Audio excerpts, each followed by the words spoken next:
जी हाँ दोस्तों, GST council meeting के अंदर टैक्स पेयर्स के लिए बहुत ही सारे रिलीफ अनाउंस किए गए हैं। आज की वीडियो में हम जानेंगे जीएसटी रिटर्न से जुड़े कुछ इम्पॉर्टेंट अपडेट्स।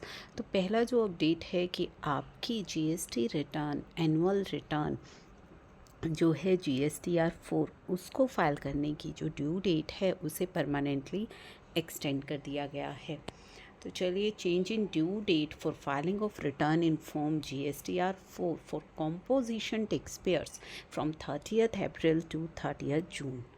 तो यहाँ पे जीएसटी काउंसिल मीटिंग ने रिकमेंड किया है कि चेंज किया जाए clause 2 of sub rule 1 of rule 62 and form GSTR 4 to extend the due date of filing GSTR 4 for composition taxpayer from 30th April to 30th जून।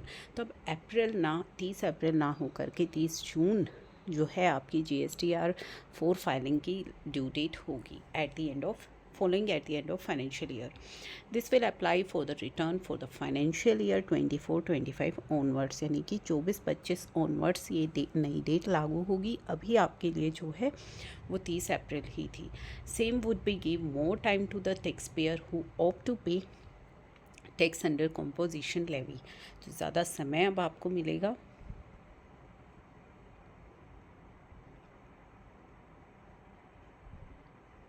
अब दोस्तों हम बात करते हैं आपकी नेक्स्ट जो रिटर्न है GSTR 7।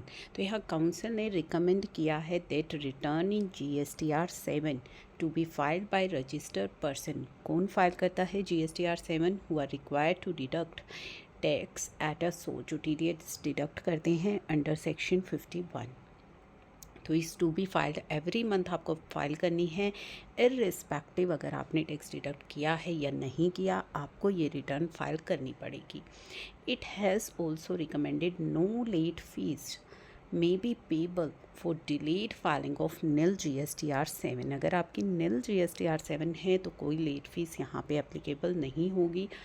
Further, it has been recommended invoice details may be required to furnished in the said GSTR 7 form. Next, the threshold for reporting B2C interstate supply, जो B2C interstate supply की invoice wise detail आप देते हो table 5 of GSTR 1 में, it was recommended to reduce, जो threshold limit है कि 2.5 लाख से ऊपर है तो आपको रिपोर्ट करना है, तो ये threshold limit 1 लाख तक रिड्यूस करने के लिए रिकमेंड किया गया है। एक दोस्तों सबसे ज़्यादा जो इम्पॉर्टेंट है, जो हमारा सेक्शन 16 सब सेक्शन 4 के अंदर आपको रिलैक्सेशन दी गई है, उसको लेकर के जो ये डाउट है कि एक तो आपको हमने बताया है कि 17, 18, 18, 19, 19, 20 और 20, 21 के लिए जीएसटी काउंसिल ने रिकमेंड किया है कि जो टाइम लिमिट है आपकी आईटीसी अवेल करने की इन रिस्पेक्ट ऑफ इनवॉइस और डेबिट नोट, तो वो जो आपने अवेल किया है 3B के अंदर फाइल्स अप टू 30 नवंबर 2021 तक, अगर आपने अपनी 17, 18, 18, 19, 20, 21 की 3B फाइल करी है तो आप आईटीसी क्लेम कर सकते हैं। ठीक है। For the same requisite amendment जो है वो कर दी जाएगी 16/4 में रेट्रोस्पेक्टिवली 1 जुलाई 2017 से। अब बात करते हैं उन केसेस की जहाँ पे रिटर्न फाइल करी गई हैं आफ्टर रिवोकेशन।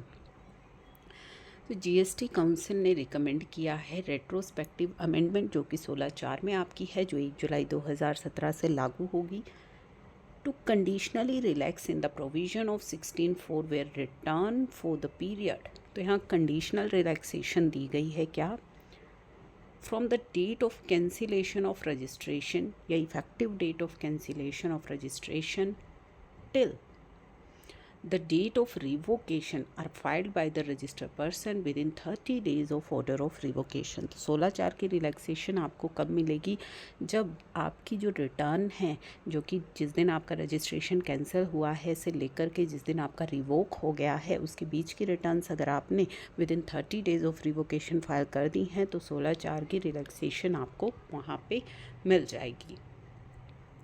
तो ये कुछ इम्पॉर्टेंट अपडेट हैं जो कि इस काउंसिल मीटिंग के अंदर लिए गए हैं। आपकी रिटर्न फाइलिंग और आईटीसी से रिलेटेड काफ़ी सारे अपडेट्स आए हैं जो अभी हम आपके साथ धीरे धीरे शेयर करेंगे। इनकी नोटिफिकेशन जैसे ही आएंगे उनमें डिटेल जो भी डिस्कशन होगा वो आपके साथ हम शेयर करेंगे।